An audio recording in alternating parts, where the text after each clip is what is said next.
মাননীয় স্পিকার, আপনি নিজেও জানেন প্রতিদিন সড়ক দুর্ঘটনা, প্রতিদিন আমাদের বিষ প্রয়োগে মারা যাচ্ছে, পানিতে ডুবে মারা যাচ্ছে, নৌকায় ডুবিতে মারা যাচ্ছে। এদেরকে পোস্টমর্টম করার জন্য যখন আনা হয় মাননীয় স্পিকার, কত যে জ্বালা, কত যে কষ্ট। একদিকে মৃত্যুবরণ, আর একদিকে তাদেরকে পোস্টমর্টম, আর একদিকে তাদেরকে দাফন কাফন, এই সব জ্বালাতন থেকেই 1898 সালের আগেই এটা এই পোস্টমর্টম এই বিষয়টা তখনকার দিনেও আইনটা ছিল। মানে স্পিকার, আমি এই জন্যে এই দুঃখ, এই ব্যথা, এই বেদনা, জনগণের এই গ্লানি থেকে মুক্ত হওয়ার জন্যই আমি অত্যন্ত সাজানো গুজানো ভাবে এই বিলটি আমি দীর্ঘদিন সাধনা করেই আমি আবারও এতদিন পর, প্রায় 22 বছর পর আবার এই বিলটি এনেছি। তো মাননীয় আইনমন্ত্রী যদি মেহরবানি করে এটাকে উড্র করার জন্য বলেছেন, আমি এটাকে অবশ্যই সম্মান করি এবং আপনাকে অবশ্যই সম্মানিত করব। কিন্তু আমার এই বিলটা যদি আপনি একটু কমিটিতে গিয়ে বিবেচনা করে আমার গুলোও যদি এইখানে অ্যাড করেন, যে মহিলাদেরকে মহিলা করবে, পুরুষেরা পুরুষদের করবে, আর কেউ যদি পারমিশন নিয়ে বলে যে আমি মামলা করব না, আমার এই লাশটাকে যে অ্যাক্সিডেন্ট হয়েছে তাকে সরকারের পক্ষ থেকে অনুমতি দিয়ে আমাকে দাফন করা হোক, এইভাবে করে 8টা সংশোধনী আমি মাননীয় স্পিকার দিয়েছি মানবতার স্বার্থে, আমাদের জনগণের দুঃখ ব্যথা বেদনা লাঘবের স্বার্থে। আমার এটা যদি বিবেচনায় নেন, কমিটিতে যদি বিবেচনার জন্য নেন, তাহলে আমি অত্যন্ত বাধিত হব মাননীয় স্পিকার। এটাই আমার পক্ষ থেকে আবেদন মাননীয় স্পিকার। আই থিংক আপনি খুব ভ্যালিড পয়েন্ট মেড আউট করেছেন, যে কারণে মাননীয় আইনমন্ত্রী দাঁড়িয়েছেন কিছু বলার জন্য। মাননীয় আইনমন্ত্রী। আপনাকে ধন্যবাদ। আপনার মাধ্যমে মাননীয় সংসদ সদস্যকে ধন্যবাদ। উনি ভ্যালিড পয়েন্ট উত্থাপন করেছেন, এ বিষয়ে কোনো দ্বিমতের জায়গা আমি রাখি নাই। আমরা যেটা বলতে চাচ্ছি, উনি যে প্রশ্নটা এনেছেন এটা বর্তমানে প্র্যাকটিস আকারে ওইভাবেই চলে। মহিলা ডেড বডিকে অটোপসি করা হয় যখন, পোস্টমর্টেম করা হয় যখন, তখন সেই সম্মানটা দিয়েই করা হয়, মহিলা ডাক্তার দিয়েই করা হয়। হাজতখানায় গেলে মহিলা পুলিশ দিয়ে ডিল করা হচ্ছে, এটা আমাদের প্র্যাকটিসের পার্ট করা হয়েছে। এবং আমাদের মাননীয় সাবেক প্রধানমন্ত্রী বেগম খালেদা জিয়া বলেছিলেন আপনার কাছে, যেটা অ্যাডমিনিস্ট্রেটিভ অর্ডারে করা হয়েছে, তখন থেকে এটা অ্যাডমিনিস্ট্রেটিভ অর্ডারে চলছে। এবং আপনি 22 বছর যখন অপেক্ষা করেছেন, আর কিছুদিন অপেক্ষা করেন, কারণ আমাদের 30শে জুনের দেখেন, আমরা লিখিতভাবে মাননীয় স্পিকারকে অবহিত করেছি যে এটা আমাদের বিবেচনায় নিয়েছি, এর সাথে আরো কিছু সিআরপিসির অ্যামেন্ডমেন্ট সহ আমরা একসাথে উপস্থাপন করব এবং আপনার এইটাকে হুবহু এইভাবে আনার চেষ্টা করব। সুতরাং আপনি বিলটা প্রত্যাহার করলে আমরা প্রতিশ্রুতিবদ্ধ থাকছি, এই সংসদ আশা করি সেটা বিবেচনা করবেন। আপনাকে ধন্যবাদ। ধন্যবাদ মাননীয় আইনমন্ত্রী। মাননীয় সদস্য, মাননীয় বিরোধী দলীয় নেতা। ধন্যবাদ মাননীয় মন্ত্রীকে, উনি যেটা বলেছেন প্র্যাকটিসে আসলে নাই। এটা মহিলাদের ব্যাপারটা মহিলাদেরকে দিয়ে অ্যাসার্ট করা এটা সম্ভব হয়নি এখনো, এটা খুবই জরুরি। আমরা অনুরোধ করব যে এটাকে প্র্যাকটিসে আনা দরকার। বাকিটা উনি বলবেন, এখন প্রত্যাহার করার বিবেচনায় নিতে পারেন আপনি। ধন্যবাদ মাননীয় বিরোধী দলীয় নেতা। মাননীয় সদস্য, 22 বছরের মধ্যে তো 20 বছর কেউই ছিলেন না, আমরা আপনারা কেউই, অতএব ইউ মে ডিসাইড।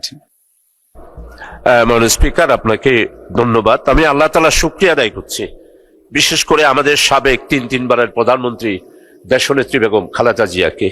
উনি একটি নির্বাহী আদেশের মাধ্যমে সেই দিন এটা বুঝতে পেরেই উনি সেদিন নির্বাহী আদেশও দিয়েছিলেন। এটা এখনো কার্যকর আছে, হয়তো যেখানে মহিলা ডাক্তার নাই সেখানে অসুবিধা হয়, কিন্তু সম্মানটা করা হয়। আমি চট্টগ্রামের পোস্টমর্টম মর্গের মধ্যে আমি 2-3 বার প্রায় প্রতি মাসেই গিয়ে সফর করি, এগুলো প্র্যাকটিসের মধ্যে আসে, কিন্তু মহিলা ডাক্তার নাই বলে কিছু অসুবিধা হয়। আমাদের মাননীয় বিরোধী দলের নেতা এবং আমাদের আমির জনাব ডক্টর শফিক সাহেব যথার্থই বলেছেন যে প্রত্যেক জায়গার এটার কার্যকরী নাই। আমি আমাদের মাননীয় মন্ত্রীর আশ্বাসের পরিপ্রেক্ষিতে এবং আমার মনে হয় আমার এই বিলের ব্যাপারে আজকে সারা জাতি এই বক্তব্যটা শুনছেন, আমাদের আইনমন্ত্রী মহোদয়ের বক্তব্য শুনেছেন, আমরা সবাই এটার প্রয়োজনীয়তা উপলব্ধি করছি। সেটার পরিপ্রেক্ষিতে যিনি যে আশ্বাসটা দিয়েছেন আমার বিলটাও অ্যাকোমোডেট করবেন, সেটার পরিপ্রেক্ষিতে আমি উনার আশ্বাসের পরিপ্রেক্ষিতে আমি আমার এই বিলটা প্রত্যাহার করে নিচ্ছি। মন্ত্রীর কাছে প্রশ্ন রাখতে চাই, বাংলাদেশের কয়েক ডজন বিমা কোম্পানি যারা বিভিন্ন প্রতারণামূলক অফার দিয়ে মানুষের বিমার টাকা আত্মসাৎ করেছে এবং আওয়ামী লীগ সময়ে লক্ষ লক্ষ কোটি টাকা বিমা কোম্পানিগুলা থেকে তারা লুটপাট করে নিয়েছে। এই বিমা কোম্পানিগুলোর ব্যাপারে এবং মানুষ যারা হচ্ছে এখানে অর্থ জমা রেখেছে সেগুলা পুনরুদ্ধারে সরকার কোনো উদ্যোগ নেবে কিনা। আমার উপজেলা সহ সারা বাংলাদেশে এরকম লক্ষ লক্ষ ক্ষতিগ্রস্ত মানুষ রয়েছেন যাদের টাকা বিমা কোম্পানিগুলো আত্মসাৎ করেছে। ধন্যবাদ মাননীয় স্পিকার। মাননীয় প্রধানমন্ত্রী। মাননীয় স্পিকার, ধন্যবাদ আপনাকে এবং আপনার মাধ্যমে আমি সংসদ সদস্যকেও ধন্যবাদ জানাচ্ছি তার প্রশ্নের জন্য। নিশ্চয়ই সংসদ সদস্য আপনার ধারণা আছে, মাননীয় সংসদ সদস্য আপনার ধারণা আছে যে এই যে সকল যে বিমা কোম্পানি এটার যে একটা হেড আছে তাকে ইডরা বলে এবং আপনি নিশ্চয়ই অবগত আছেন যে ইডরা নতুন একজন চেয়ারম্যান নিযুক্ত করা হয়েছে। আপনার যেই অভিযোগ আপনি তুললেন অলরেডি এর ভিতরেই চেয়ারম্যান এটি ইনভেস্টিগেশন করছে, এরকম যেগুলো কমপ্লেন হচ্ছে সবগুলো ইনভেস্টিগেশন করছে। ইনভেস্টিগেশনটা কমপ্লিট হলে তখন আইন অনুযায়ী আমরা ব্যবস্থা গ্রহণ করতে পারবো। ধন্যবাদ মাননীয় স্পিকার। তারকা চিহ্নিত প্রশ্ন 22 মাননীয় সদস্য মোহাম্মদ জাহিদুল ইসলাম দলু, নওগাঁ 5। আপনি প্রশ্নটি পাঠ করে উত্থাপন করুন। মাননীয় স্পিকার, আপনাকে ধন্যবাদ। আমি আপনার মাধ্যমে মাননীয় প্রধানমন্ত্রীকে অনুগ্রহ করিয়া বলিবেন কি, দেশের নতুন শিক্ষা কার্যক্রম বাস্তবায়ন, শিক্ষকদের গুণগত প্রশিক্ষণ নিশ্চিতকরণ এবং বিদ্যালয়সমূহের অবকাঠামো উন্নয়ন এবং ঝরিয়া পড়া শিক্ষার্থীদের হার শূন্যে আনিতে বাজেটের শিক্ষা খাতে বিশেষ কোনো অগ্রাধিকারমূলক বরাদ্দ আছে কিনা। মাননীয় প্রধানমন্ত্রী। ধন্যবাদ মাননীয় স্পিকার। ধন্যবাদ মাননীয় সংসদ সদস্য আপনার প্রশ্নের জন্য। দেশের শিক্ষাক্রম বাস্তবায়নে শিক্ষকদের যে গুণগত প্রশিক্ষণ নিশ্চিতকরণ, বিশ্ববিদ্যালয়সমূহের অবকাঠামোগত উন্নয়ন এবং শিক্ষার্থীদের অংশগ্রহণ বৃদ্ধি এবং বিশেষ করে ঝরে পড়া রোধে অর্থাৎ শিক্ষা খাতের সার্বিক উন্নয়নে সরকার 2026 এবং 27 অর্থ বছরে বাজেটে শিক্ষা খাতে বরাদ্দ বৃদ্ধি করে প্রথমবারের মতন জিডিপির 2% উন্নীত করেছে। মাননীয় স্পিকার, 2026-27 অর্থ বছরে সেকেন্ডারি এডুকেশন ডেভেলপমেন্ট প্রোগ্রামে শিক্ষা মন্ত্রণালয়ে মোট 4199 কোটি টাকা, মাধ্যমিক ও উচ্চশিক্ষা বিভাগে 3599 কোটি টাকা এবং কারিগরি ও মাদ্রাসা শিক্ষা বিভাগে 600 কোটি টাকা বরাদ্দ রেখেছে। এডিপির আওতায় মোট 10টি স্কিম চলমান রয়েছে। এই 10টি স্কিমের মধ্যে একটি স্কিম ন্যাশনাল কারিকুলাম ডিসেমিনেশন এবং শিক্ষাবৃন্দের প্রশিক্ষণের জন্য রাখা হয়েছে মাননীয় স্পিকার। এছাড়াও learning acceleration in education secondary education প্রকল্পের আওতায় শিক্ষক প্রশিক্ষণের জন্য 810 কোটি টাকা বরাদ্দ রাখা হয়েছে, যার মাধ্যমে মোট 3,47,021 জন শিক্ষক, প্রতিষ্ঠান প্রধান এবং সংশ্লিষ্ট জনবলকে প্রশিক্ষণ প্রদান করা হবে। প্রশিক্ষণ কার্যক্রমের মধ্যে রয়েছে বেসিক ট্রেনিং, বিষয়ভিত্তিক প্রফেশনাল ডেভেলপমেন্ট ট্রেনিং, শিক্ষা প্রতিষ্ঠান প্রধানদের লিডারশিপ ট্রেনিং, ভোকেশনাল শিক্ষকদের প্রশিক্ষণ, ব্লেন্ডেড লার্নিং, আইসিটি, লাইব্রেরি ব্যবস্থাপনা, শিক্ষার্থীদের মানসিক স্বাস্থ্য এবং বুলিং প্রতিরোধ ও জলবায়ু পরিবর্তন বিষয়ে প্রশিক্ষণ। মাধ্যমিক পর্যায়ের শিক্ষা প্রতিষ্ঠানের অবকাঠামো উন্নয়নে 2026-27 অর্থ বছরে পরিচালন বাজেটে 3040 কোটি টাকা বরাদ্দ করা হয়েছে, যার মধ্যে মাধ্যমিক ও উচ্চশিক্ষা বিভাগে 2196 কোটি টাকা এবং কারিগরি ও মাদ্রাসা শিক্ষা বিভাগের অনুকূলে 844 কোটি টাকা বরাদ্দ রাখা হয়েছে। মাননীয় স্পিকার, আরও অনেকগুলো ব্যবস্থা নেওয়া হয়েছে, কিন্তু আমি আগেও বলেছি অত্যন্ত মূল্যবান সময় এই সংসদের, সেই জন্য বাকি যে উত্তরগুলো আছে সেগুলোকে পঠিত বলিয়া গণ্য করার জন্য অনুরোধ করছি। ধন্যবাদ। ধন্যবাদ মাননীয় প্রধানমন্ত্রী। এই প্রশ্নের উত্তরের বাকি অংশ পঠিত বলে গণ্য করা হলো। জনাব জাহিদুল ইসলাম ধলু, আপনি একটি সম্পূরক প্রশ্ন করতে পারেন, সরাসরি প্রশ্ন করুন। মাননীয় স্পিকার, আপনাকে ধন্যবাদ। আমি মাননীয় প্রধানমন্ত্রীকে বলতে চাই যে আমাদের নওগাঁয় শিক্ষা কার্য, যেহেতু এগ্রিকালচার এলাকা, এখানে একটি কৃষি বিশ্ববিদ্যালয় করা যায় কি না সে ব্যাপারে আমি মাননীয় প্রধানমন্ত্রী জানতে চাই। মাননীয় প্রধানমন্ত্রী। ধন্যবাদ মাননীয় স্পিকার, ধন্যবাদ মাননীয় সংসদ আপনার প্রশ্নের জন্য। অবশ্যই নওগাঁ একটি কৃষি প্রধান এলাকা। অ্যাকচুয়ালি বলতে গেলে শুধু নওগাঁ না, সমগ্র বাংলাদেশই কম বেশি কৃষি প্রধান একটি দেশ। আমাদের দেশের অধিকাংশ মানুষের পেশাই কৃষি, এবং সেজন্যই আমরা 2,75,00,000 কৃষকের কাছে সরাসরিভাবে কৃষক কার্ড পৌঁছাতে চাই। আপনি যেই কথাটি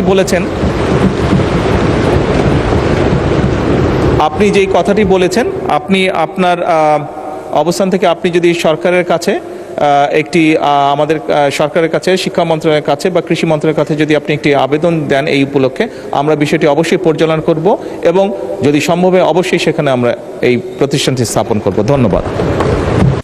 যখনই বিএনপি ক্ষমতায় আসে তখনই দেখা যায় নারীর উন্নয়ন, নারী শিক্ষা, নারী জাগরণে যুগান্তকারী ভূমিকা রাখে। এবারও আমরা দেখেছি মাননীয় প্রধানমন্ত্রী, বিশেষ করে দেশনেত্রী বেগম খালেদা জিয়া ম্যাট্রিক এবং ইন্টারমিডিয়েট পর্যন্ত যে অবৈতনিক শিক্ষা ব্যবস্থা চালু রেখেছিলেন সেটা আবার ডিগ্রি পর্যন্ত নিয়ে গিয়েছেন। সেই জন্য ব্যক্তিগতভাবে ধন্যবাদ দিচ্ছি।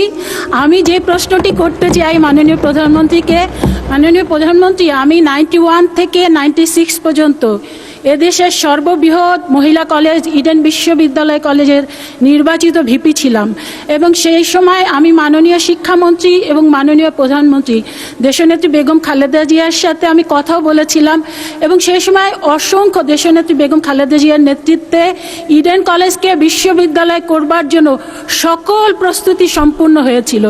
শুধুমাত্র রাজনৈতিক অস্থিরতার কারণে ওই সময় ডিক্লারেশনটা দেওয়া হয় নাই। এখন আমি বলতে চাই মাননীয় প্রধানমন্ত্রীর কাছে আমার বিনীত আবেদন যে এখন ইডেন কলেজে প্রায় 23,000 ছাত্রী লেখাপড়া করছে, ওই কলেজটিকে বিশ্ববিদ্যালয় করার কোনো পদক্ষেপ নেবেন কিনা। এই ব্যাপারে মাননীয় স্পিকার আপনারও সমর্থন চাচ্ছি, কারণ আপনার সহধর্মিনী মহিষী নারী বিশিষ্ট শিক্ষাবিদ দিলারা হাফিজ আপা ওই কলেজের প্রিন্সিপাল ছিলেন, কাজেই আপনি ওই ব্যাপারে অবগত আছেন। মাননীয় স্পিকার, আপনাকে ধন্যবাদ। মাননীয় প্রধানমন্ত্রী। ধন্যবাদ মাননীয় স্পিকার, ধন্যবাদ মাননীয় সংসদ সদস্য আপনার প্রশ্নের জন্য। আপনার প্রশ্নের একদম প্রিসাইজ উত্তরটি আমার কাছে নেই, এটা খুব সম্ভব আমাদের শিক্ষামন্ত্রী ওনার কাছে থাকবে। এই বিষয়ে কি পরিকল্পনা আছে? জি, কয়েকটা নিয়ে একটা হয়েছে, সেই জন্য একদম প্রিসাইজ উত্তরটা শিক্ষামন্ত্রী সঠিকভাবে দিতে পারবেন বলে আমি মনে করি। তবে ওভারঅল আপনাকে আমি যেটা বলতে পারি, অবশ্যই সকল সময় বিএনপি সরকারের অনেকগুলো পরিকল্পনার অন্যতম একটি মূল পরিকল্পনা ছিল নারীর শিক্ষাকে প্রায়োরিটি দেওয়া। এবং আপনি নিশ্চয়ই জানেন বিএনপি বর্তমান সরকার নারী শিক্ষার পাশাপাশি নারীদের এম্পাওয়ারমেন্ট, অর্থাৎ অর্থনৈতিকভাবেও যাতে তারা শক্তিশালী হতে পারে, এম্পাওয়ার্ড হতে পারে, সেই জন্য ফ্যামিলি কার্ড চালু করেছে। এবং আমরা একই সাথে আরেকটি পরিকল্পনা যেটা গ্রহণ করেছি, যেটি বিএনপি সরকার দেশনেত্রী খালেদা জিয়া সরকার করেছিলেন, মেয়েদের শিক্ষা ব্যবস্থা ইন্টারমিডিয়েট পর্যন্ত ফ্রি করেছিলেন। আমরা এবার অনার্স পর্যন্ত মেয়েদের শিক্ষা ব্যবস্থা ফ্রি করতে চাই, ডিগ্রি বা অনার্স পর্যন্ত। আজকে আমাদের সাথে গ্যালারিতে অনেক নারী শিক্ষার্থী উপস্থিত আছে, তারাও সরাসরি এই সংসদ অধিবেশনটি দেখছে। এবং শুধু তাই নয়, আমরা অনার্স পর্যন্ত যে নারীদের শিক্ষা ব্যবস্থা ফ্রি করব, তাদের মধ্যে যারা ভালো রেজাল্ট করবে তাদেরকে আমরা স্কলারশিপ দিতে চাই, এটাও আমরা করতে চাই। ধন্যবাদ মাননীয় স্পিকার। ধন্যবাদ মাননীয় স্পিকার।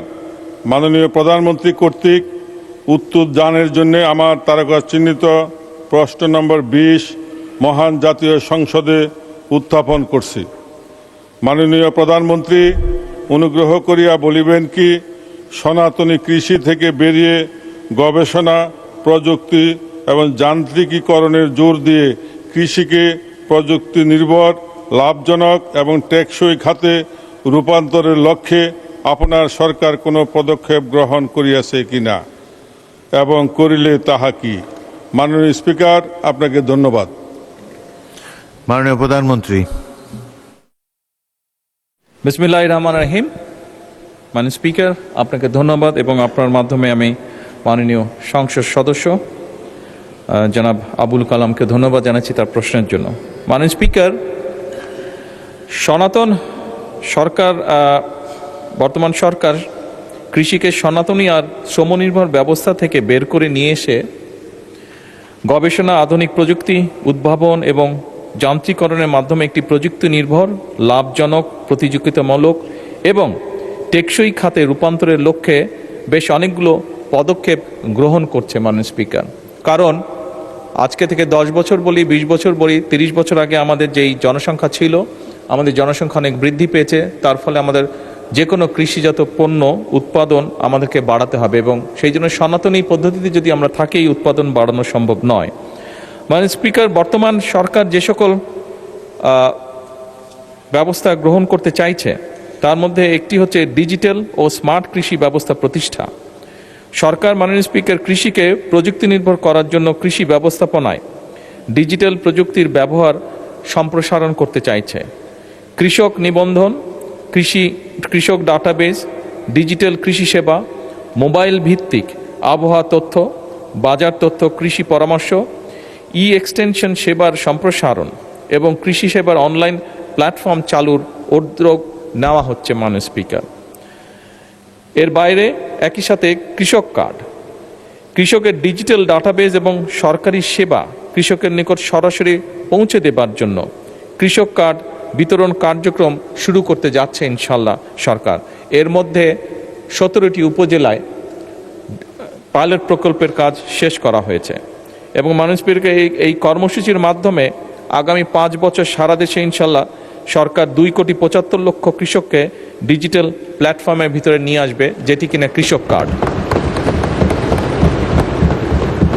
মাননীয় স্পিকার, উৎপাদন ব্যয় হ্রাস, শ্রম সংকট মোকাবেলা এবং কৃষিকে লাভজনক করতে কৃষিকে অবশ্যই যান্ত্রিকরণ করা হচ্ছে। যন্ত্রের ব্যবহার কৃষিতে বাড়ানোর চেষ্টা করা হচ্ছে। একই সাথে সরকার কৃষিতে রিমোট সেন্সিং, কৃত্রিম বুদ্ধিমত্তা বা AI, internet of things, drone প্রযুক্তি, GIS, স্যাটেলাইট তথ্য, বিগ ডাটা এবং আধুনিক তথ্য প্রযুক্তির ব্যবহার সম্প্রসারণের উদ্যোগও গ্রহণ করছে। এইসব প্রযুক্তির মাধ্যমে ফসলের স্বাস্থ্য ও ফলন পর্যবেক্ষণ, রোগবালাই শনাক্তকরণ, সুনির্দিষ্ট সার এবং সেচ ব্যবস্থাপনা এবং উৎপাদন পরিকল্পনার অধিক কার্যকর ও বিজ্ঞান ভিত্তিক হবে বলে আমরা দৃঢ়ভাবে বিশ্বাস করি। মাননীয় স্পিকার, আধুনিক প্রযুক্তি এবং তথ্য নির্ভর প্রিসিশন এগ্রিকালচার চালু করে উৎপাদন যে খরচ সেটি কমানো এবং কৃষকের আয় বৃদ্ধি করা অন্যতম একটি লক্ষ্য আমাদের। সুষম, নিরাপদ ও পুষ্টি নিশ্চিত করার লক্ষ্যে যথোপযুক্ত প্রণোদনার মাধ্যমে কৃষি খাতকে পুনর্বাসন এবং বিকশিত করারও পরিকল্পনা রয়েছে। একই সাথে মাননীয় স্পিকার, দেশের কোন এলাকায় কোন সময় কোন ফসল ভালো হবে, কী পরিমাণ সার লাগবে, আবহাওয়ার পূর্বাভাস ইত্যাদি সংক্রান্ত পরামর্শ প্রদান করা হচ্ছে এবং এটিকে আরও অর্গানাইজ করা হবে কৃষক কার্ডের মাধ্যমে। সরকার রাসায়নিক সারের উপরে নির্ভরতা কমিয়ে জৈব সার, বায়ো ফার্টিলাইজার এবং পরিবেশ বান্ধব কৃষি প্রযুক্তির ব্যবহার বৃদ্ধি করারও উদ্যোগ গ্রহণ করেছে। জলবায়ু পরিবর্তনের প্রভাব মোকাবেলায় কৃষিকে জলবায়ু স্মার্ট এবং অভিযোজন সক্ষম খাতে রূপান্তর করা হবে। সরকারের উপরোক্ত পদক্ষেপ গ্রহণের ফলে মাননীয় স্পিকার, কৃষি আরও উৎপাদনশীল, লাভজনক, রফতানিমুখী এবং টেকসই খাতে পরিণত হতে যাচ্ছে ধীরে ধীরে, যা আধুনিক অর্থনৈতিক উন্নয়ন এবং খাদ্য নিরাপত্তা নিশ্চিতকরণে ইনশাআল্লাহ গুরুত্বপূর্ণ অবদান রাখবে। ধন্যবাদ মাননীয় স্পিকার। ধন্যবাদ মাননীয় প্রধানমন্ত্রী। মাননীয় সদস্য মোহাম্মদ আবুল কালাম, আপনি একটি সম্পূরক প্রশ্ন উত্থাপন করতে পারেন। মাননীয় স্পিকার, আপনাকে ধন্যবাদ। আমার প্রশ্নের তথ্যবহুল উত্তর দানের জন্য আমি মাননীয় প্রধানমন্ত্রীকে আন্তরিক ধন্যবাদ সহ কৃতজ্ঞতা জানাচ্ছি। মাননীয় স্পিকার, আমাদের জাতীয় অর্থনীতি ও দৈনন্দিন জীবনে কৃষির অবদান অপরিসীম। কৃষি আমাদের খাদ্য নিরাপত্তা সহ জিডিপিতে গুরুত্বপূর্ণ অবদান রেখে চলছে। এই উপলব্ধি থেকে মাননীয় প্রধানমন্ত্রী দেশনায়ক জনাব তারেক রহমান কৃষি ও কৃষকের কল্যাণে বহুমাত্রিক পদক্ষেপসমূহ ইতিমধ্যে সারা দেশে প্রশংসিত হচ্ছে। মাননীয় সদস্য প্রশ্ন করুন, সরাসরি প্রশ্ন করুন, কারণ আমরা অনেককে প্রশ্ন করতে চায়। এমত অবস্থা মাননীয় প্রধানমন্ত্রীর নিকট আমার সম্পূরক প্রশ্ন, কৃষকদের জন্য লাভজনক বিকল্প খাদ্য, অর্থকরী ফসলের বাজার নিশ্চিত করার মাধ্যমে কৃষকদের তামাক চাষের প্রতি নির্ভরতা কমাতে সরকার কোনো পদক্ষেপ গ্রহণ করবেন কিনা এবং করিলে তাহা কি? মাননীয় স্পিকার, আপনাকে ধন্যবাদ। মাননীয় প্রধানমন্ত্রী। স্পিকার, আমরা এরই মধ্যে উদ্যোগ গ্রহণ করেছি যে সকল এলাকায় যে সকল জমিতে তামাক চাষ হয় এটার পরিধি যাতে না বাড়ে সেই ব্যাপারে উদ্যোগ গ্রহণ করা হয়েছে এবং আমরা আশা করি আমাদের এই উদ্যোগগুলি পর্যায়ক্রমিকভাবে কার্যকরী হবে। ধন্যবাদ।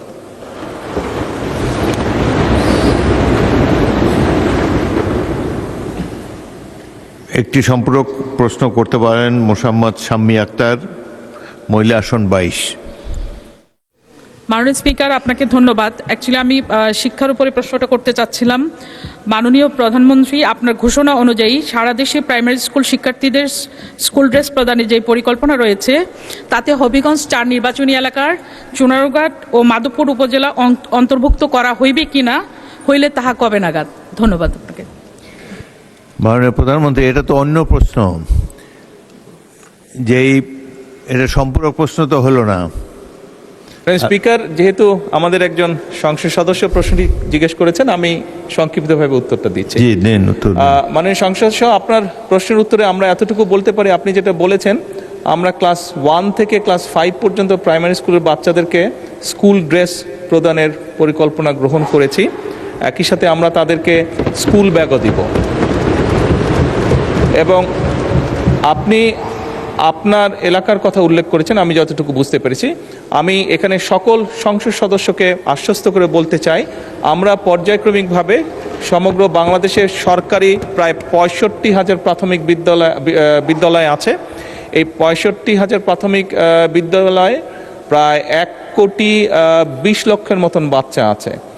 আমরা পর্যায়ক্রমিকভাবে ক্লাস 1 থেকে 5 পর্যন্ত 1,20,00,000 বাচ্চাকেই আমরা এইটার ভেতরে, এই পরিকল্পনার ভিতরে নিয়ে আসবো পর্যায়ক্রমে। সেই জন্য সকল সংসদ সদস্যের এলাকাতেই আমরা যাব ইনশাল্লাহ, এবং সকল বাচ্চাদের কাছেই আমরা পৌঁছানোর চেষ্টা করব। ধন্যবাদ। মাননীয় সদস্য কামরুল হাসান, ময়মনসিংহ 6। সালাম আলাইকুম। মাননীয় স্পিকার, আপনাকে ধন্যবাদ আমাকে সুযোগ দেওয়ার জন্য। আমি আমার নির্বাচনী এলাকা ময়মনসিংহ 6 ফুলবাড়িয়ায় প্রচুর পরিমাণে লেবু, আনারস এবং কাঁঠাল উৎপাদন হয় এবং বিপুল একটা বাজার, বিশাল একটা বাজার সেখানে। তো আমি মাননীয় প্রধানমন্ত্রীর নিকট আমার জিজ্ঞাসা হচ্ছে, এটা জাতীয় অর্থনীতিতে গুরুত্বপূর্ণ ভূমিকা পালন করতে পারে যদি সেখানে একটি কৃষিভিত্তিক শিল্পাঞ্চল গড়ে তোলা যায়। আমি মাননীয় স্পিকার, আপনার মাধ্যমে মাননীয় প্রধানমন্ত্রীর কাছে জানতে যাচ্ছি যে ফুলবাড়িয়ায় এরকম একটি শিল্পাঞ্চল, কৃষিভিত্তিক শিল্পাঞ্চল প্রতিষ্ঠা করা হবে কিনা। ধন্যবাদ মাননীয় স্পিকার। মাননীয় প্রধানমন্ত্রী। ধন্যবাদ মাননীয় স্পিকার। মাননীয় সংসদে আপনাকে ধন্যবাদ আপনার এই প্রশ্নটির জন্য। আপনার ওখানে আপনি যে বলেছেন আনারস, আপনার নিশ্চয়ই খেয়াল আছে বেশ ক বছর আগে একটি আনারসের ইন্ডাস্ট্রি করা হয়েছিল ওখানে, জানেন বোধহয় আপনি, বাট বিভিন্ন কারণে সেটি সাপোর্ট না পাওয়ার কারণে বন্ধ হয়ে গিয়েছে। আমরা উদ্যোগ গ্রহণ করছি বিভিন্ন মিল কারখানা যেগুলো বন্ধ আছে সেগুলোকে চালু করার জন্য, এবং কৃষিখাতে যে মিল ফ্যাক্টরি আছে সেগুলোকে আমরা চেষ্টা করছি আবার চালু করার জন্য। এটি গেল একটি। দ্বিতীয়টি হচ্ছে আলাদাভাবে আপনার ওখানে হয়তো ইন্ডাস্ট্রিয়াল জোন করার পরিকল্পনাই নেই আমাদের, কিন্তু যেটা বন্ধ হয়ে গেছে সেটাকে কিভাবে চালানো যায় সেটার আমরা চেষ্টা করছি। আপনি নিশ্চয়ই খেয়াল করেছেন এই কিছুদিন আগে আমি যে চীন সফরে গিয়েছিলাম, সেই চীন সফরে আমরা একটি তাদের সাথে চুক্তি স্বাক্ষর করেছি। আমাদের দেশে যে কাঁঠাল, এটি অত্যন্ত পপুলার। চীনার মানুষরা, চাইনিজ মানুষরা তারা খুব পছন্দ করে কাঁঠাল। আমরা এই দেশ থেকে ইনশাল্লাহ তাদের কাছে আমরা কাঁঠাল রফতানি করব। এখানে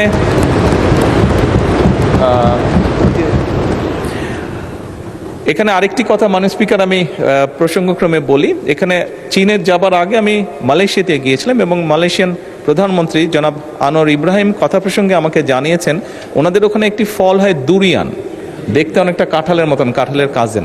কথা প্রসঙ্গে উনি আমাকে জানিয়েছেন যে মালয়েশিয়া প্রতি বছর চায়নাতে $1 বিলিয়ন দুরিয়ান এক্সপোর্ট করে।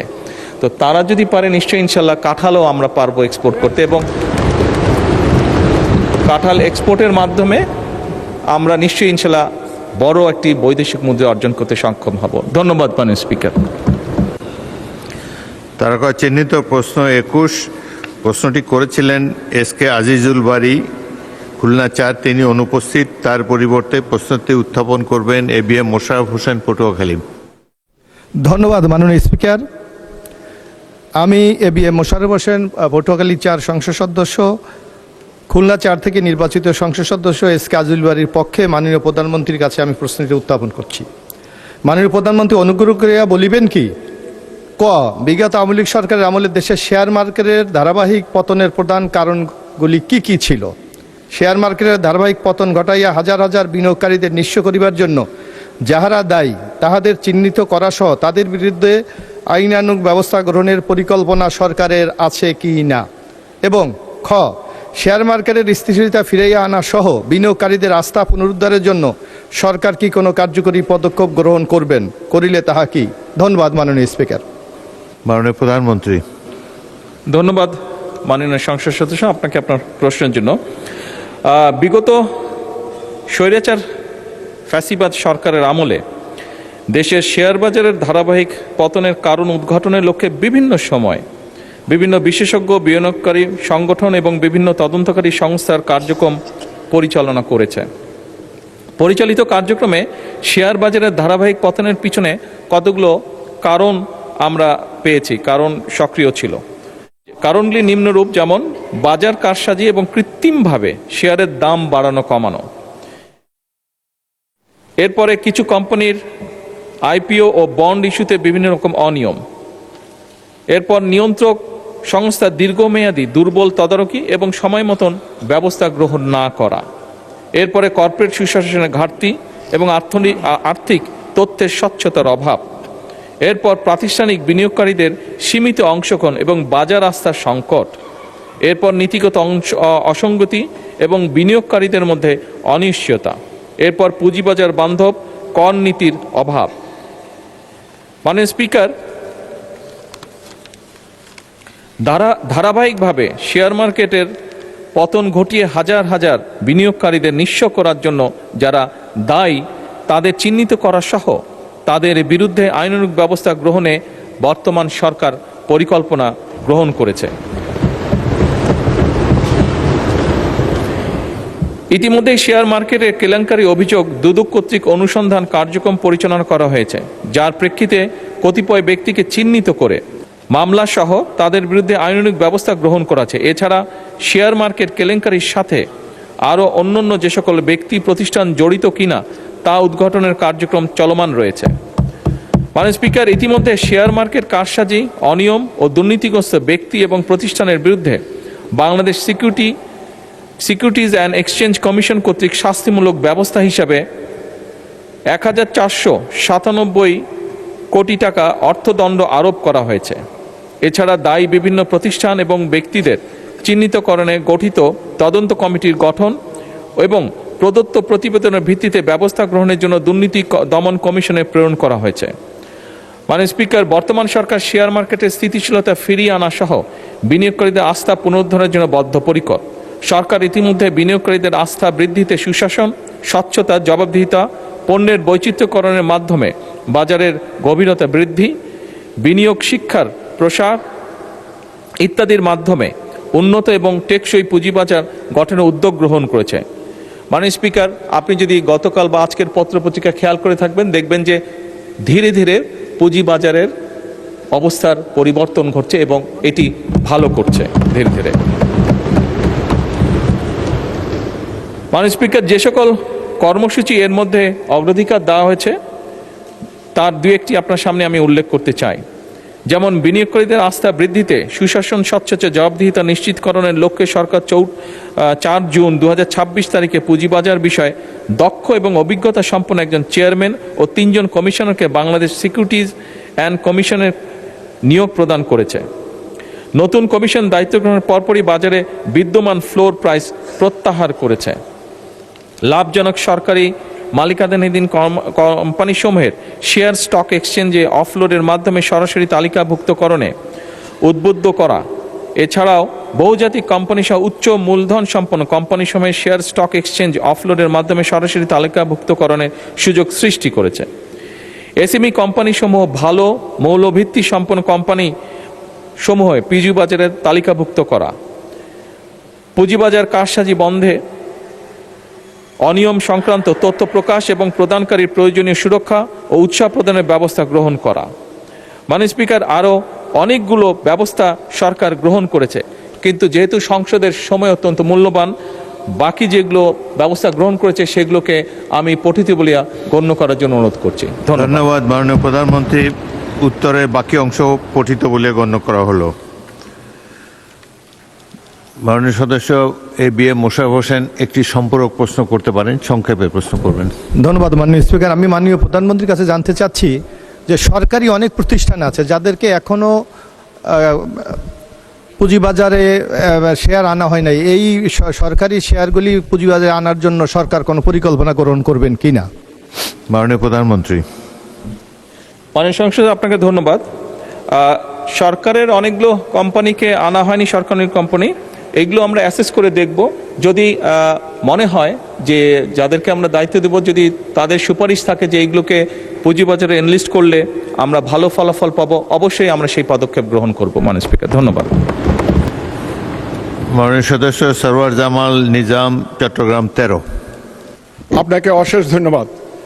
মাননীয় স্পিকার, আপনি জানেন দেশনেত্রী বেগম খালেদা জিয়ার সময় চট্টগ্রামকে বাণিজ্যিক রাজধানী ঘোষণার সাথে সাথে চট্টগ্রামও একটা পুঁজিবাজারের খোলা হয়েছে, স্টক এক্সচেঞ্জ খোলা হয়েছে।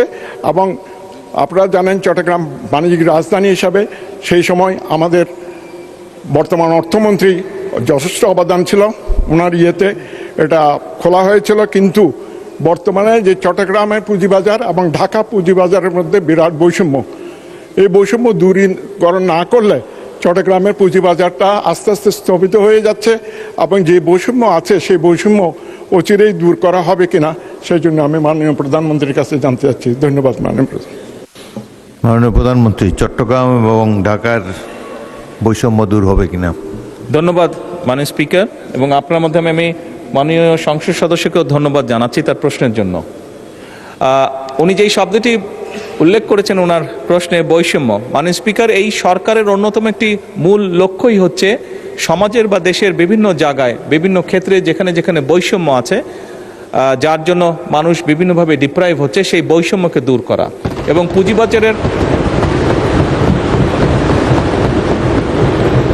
পুঁজিবাজারের ক্ষেত্রেও এই বিষয়টি প্রযোজ্য। মাননীয় স্পিকার, আমি একটু আগে মূল প্রশ্নের উত্তরে আমি বলেছিলাম যে আমরা কয়েকজন বিশেষজ্ঞ ব্যক্তিকে দায়িত্ব দিয়েছি, নিযুক্ত করা হয়েছে তাদেরকে সিকিউরিটি এক্সচেঞ্জে, এবং অবশ্যই আমরা আশা করি যে তারা আমাদেরকে সঠিক পরামর্শ দিবেন, যার ভিত্তিতে শুধু ঢাকা নয়, চিটাগং স্টক এক্সচেঞ্জকেও আমরা ইনশাল্লাহ শক্তিশালী স্টক এক্সচেঞ্জে রূপান্তর করতে পারবো। ধন্যবাদ। মাননীয় সদস্য মোহাম্মদ জাহিদুল ইসলাম দলু, নওগাঁ 5, আপনি প্রশ্নটি পাঠ করে উত্থাপন করুন। মাননীয় স্পিকার, আপনাকে ধন্যবাদ।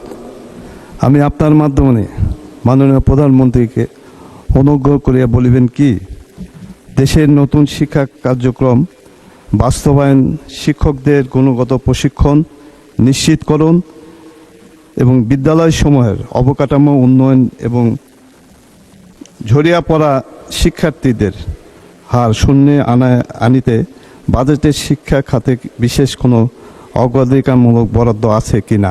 মাননীয় প্রধানমন্ত্রী। ধন্যবাদ মাননীয় স্পিকার, ধন্যবাদ মাননীয় সংসদ সদস্য আপনার প্রশ্নের জন্য।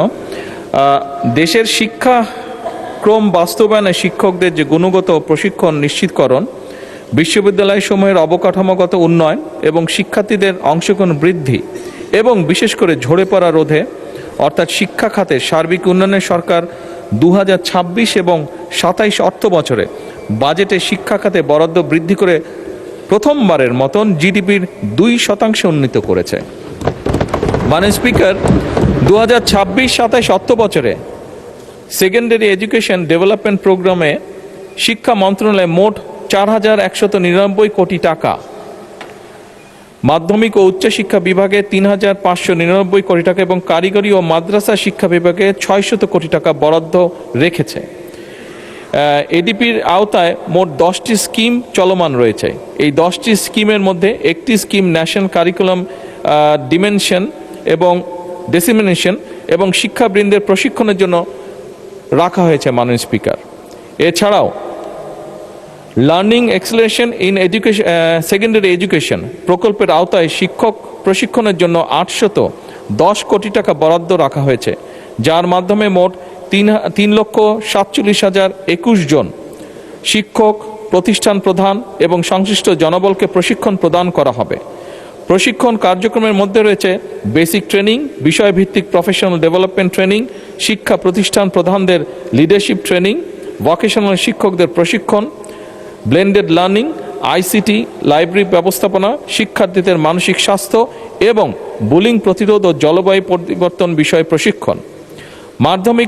মাধ্যমিক পর্যায়ের শিক্ষা প্রতিষ্ঠানের অবকাঠামো উন্নয়নে 2026-27 অর্থ বছরে পরিচালন বাজেটে 3,040 কোটি টাকা বরাদ্দ করা হয়েছে, যার মধ্যে মাধ্যমিক ও উচ্চশিক্ষা বিভাগে 2,196 কোটি টাকা এবং কারিগরি ও মাদ্রাসা শিক্ষা বিভাগের অনুকূলে 844 কোটি টাকা বরাদ্দ রাখা হয়েছে।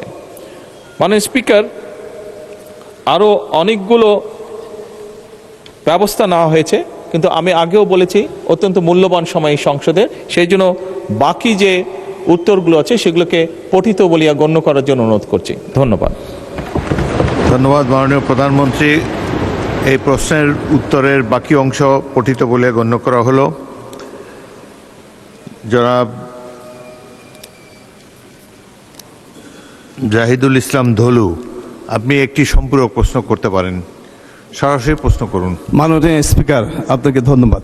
আমি মাননীয় প্রধানমন্ত্রীকে বলতে চাই যে আমাদের নওগাঁয় শিক্ষা কার্য, যেহেতু এগ্রিকালচার এলাকা, এখানে একটি কৃষি বিশ্ববিদ্যালয় করা যায় কি না সে ব্যাপারে আমি মাননীয় প্রধানমন্ত্রী জানতে চাই। মাননীয় প্রধানমন্ত্রী। ধন্যবাদ মাননীয় স্পিকার, ধন্যবাদ মাননীয় সংসদ আপনার প্রশ্নের জন্য। অবশ্যই নওগাঁ একটি কৃষি প্রধান এলাকা। অ্যাকচুয়ালি বলতে গেলে শুধু নওগাঁ না, সমগ্র বাংলাদেশই কম বেশি কৃষি প্রধান একটি দেশ। আমাদের দেশের অধিকাংশ মানুষের পেশাই কৃষি, এবং সেজন্যই আমরা 2,75,00,000 কৃষকের কাছে সরাসরিভাবে কৃষক কার্ড পৌঁছাতে চাই। আপনি যেই কথাটি